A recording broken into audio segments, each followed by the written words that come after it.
our channel ClassFly community. So today we will be dealing with the topic RLC series circuit. We have already completed with the RL series as well as the RC series, right? So here we will be having a series circuit which will be consisting of R, that means resistance obviously, L means inductance, and C means capacitance. So our series circuit will be consisting of the resistance as well as the inductance as well as the capacitance, and end to end of each of the components will be connected to each other with a AC supply. So as we know, in the series circuit we have the same current. For your remembrance, I told that as series have the letter I, that means the current will be same for all the components, but the potential difference across each of the component will be different. So for the R it is VR, for the L it is VL, for C, that is capacitance, it is VC. So whenever you need to write in your examination, you need to define the terms. So terms to be defined as is that this small v will be your applied voltage. I, that is your current, will be the RMS value of the current, and RMS means root mean square. VR is the voltage across the resistance, and VR, we know that according to Ohm's law that V is equal to IR. So VR will be equal to IR and its unit will be volts, right? So VL means the voltage across the inductance, and we know that VL is the combination of the current and the inductive reactance. This is inductive reactance. And you know that XL can also be stated as omega L. Okay. Now let's move on, and VC is a voltage across capacitance, and it is denoted as IXC. XC is the capacitive reactance, and it is denoted as 1 by omega C. XC is equal to 1 by omega C. So in this RLC series circuit, you need to find 7 parameters. First of all is your impedance. In DC, we know this impedance as resistance, and in AC supply, we know it as impedance. Phase angle, current, PF means power factor, and the 3 powers which we need to find is active power, reactive power, and the apparent power. So we need to know the phase diagram before that. So I have already made the phase diagram. So let's again make the phase diagram. The phasor diagram. So as the current is same for all the components, so in the x-axis we will draw a current. Similarly, you know that the resistance has no angle between the current and the voltage, the resistance, so we will draw the resistance also in the same line for the I. And we know that in inductance, voltage leads by 90 degree, and in capacitance it lags by 90 degree. So VL will be leading by 90 degree and VC will be lagging by 90 degree. And we will assume that VL is greater than VC. That means voltage across the inductance will be greater than the voltage across the capacitance. That means our resultant will be VL minus VC, and we will join this point with our VR, which will make a phi, and this will be our phase angle. Okay, so our first parameter was to find the impedance. So according to the Pythagoras theorem, we know that it is hypotenuse square, perpendicular square, and base square. That means hypotenuse square is equal to the perpendicular addition with the base square. Okay, so our hypotenuse here is V, so it is V square. Perpendicular, our perpendicular is VL minus VC, so VL minus VC square, and base is VR, so VR square. So if we remove this square, so it becomes square root this side, and we know that VR is IR, VL is IXL, VC is IX. See, VR is IR, VL is IXL, VC is IXC. So we will put the respective values, and we see that I square is common, so we will take out the I square from the square root, so we will left over with I, and we know that when we bring the I down to V, and we know that V by I, that means voltage by current.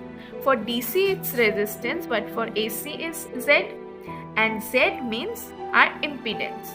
So we got the value as R square plus XL minus XC square, which is our impedance. So you can also say that R square plus omega L, as we know XL is also known as omega L, minus 1 by omega C square, because XC is 1 by omega C. So we are completed with the first parameter, that is impedance. We will move on to the second parameter, that is our phase angle. Phase angle is the tan phi. That means we need to find this phi, and we know that it is perpendicular by base. Our perpendicular is VL minus VC, and our base is VR. So when we put the values IR, IXL, IXC in this particular equation, we see that I is common, so we can cut the I from the numerator as well as the denominator. So we are left over with XL minus XC by R. You can also write it as omega L minus 1 by omega C by R. Okay, so we are completed with the phase angle also. Now let's move on to the current. Third parameter is the current. So we know that for AC it is I equal to V by Z. So if it would have been DC, then it will be V by R.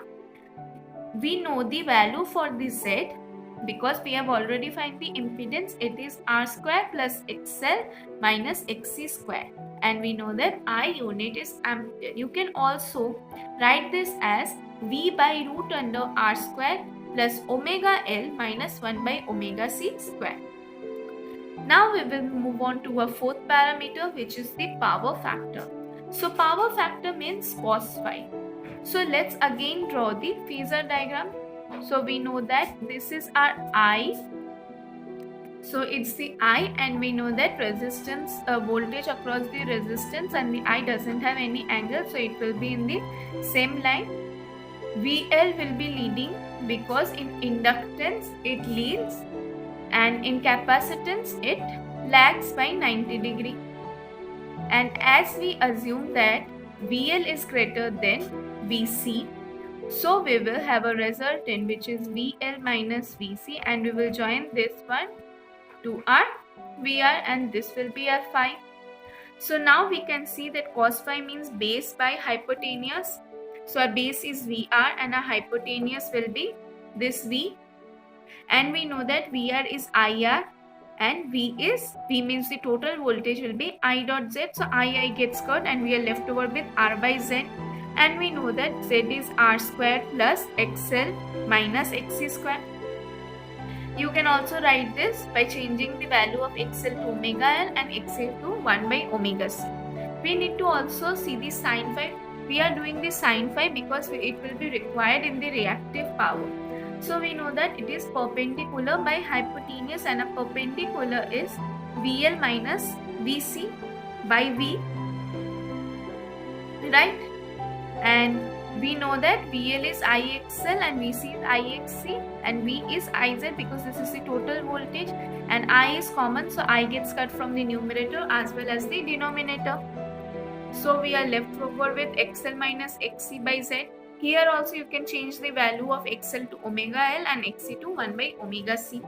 Now we will see our active power, and we denote our active power by the letter P, and we know that P is equal to VI cos phi.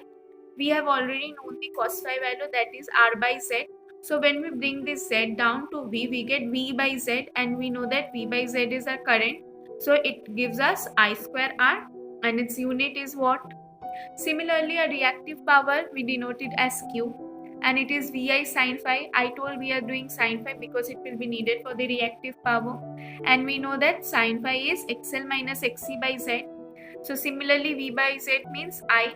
So I square XL minus XC, and we know that var means volt, ampere, reactive. This is the unit for the active power, and the apparent power is denoted by S, and it is Vi, and we know that total voltage is equal to I dot Z. So we get S is equal to I square Z, and its unit is Va, that is volt ampere. So we are completed with all the parameters, that is we have done a impedance, phase angle, current, power factor, active power, reactive power, as well as the apparent power. So brief the lecture, I would say that we are doing a series circuit which will be having resistance, inductance, as well as the capacitance. Here the phasor diagram will be that I and PR will be in the same line. VL will lead by 90 degree, whereas VC will lag by 90 degree. So I hope you all understood the lecture. Till then, be happy and have a great day. Now is the quote time. Strive not to be a success, but rather to be of value. I hope all of you understood the lecture of today, and thank you for watching. Wow, that's impressive! You have completed a magic today. For more videos, subscribe. Join our Facebook group and Instagram page for group discussion and live magazine videos for exam preparation in an hour. We start at ClassFly community for students to learn from a friend in a simple way and support them in their own languages. If you are willing to be that one friend who saves us at the exam night preparation, then please join us by visiting classfly.in.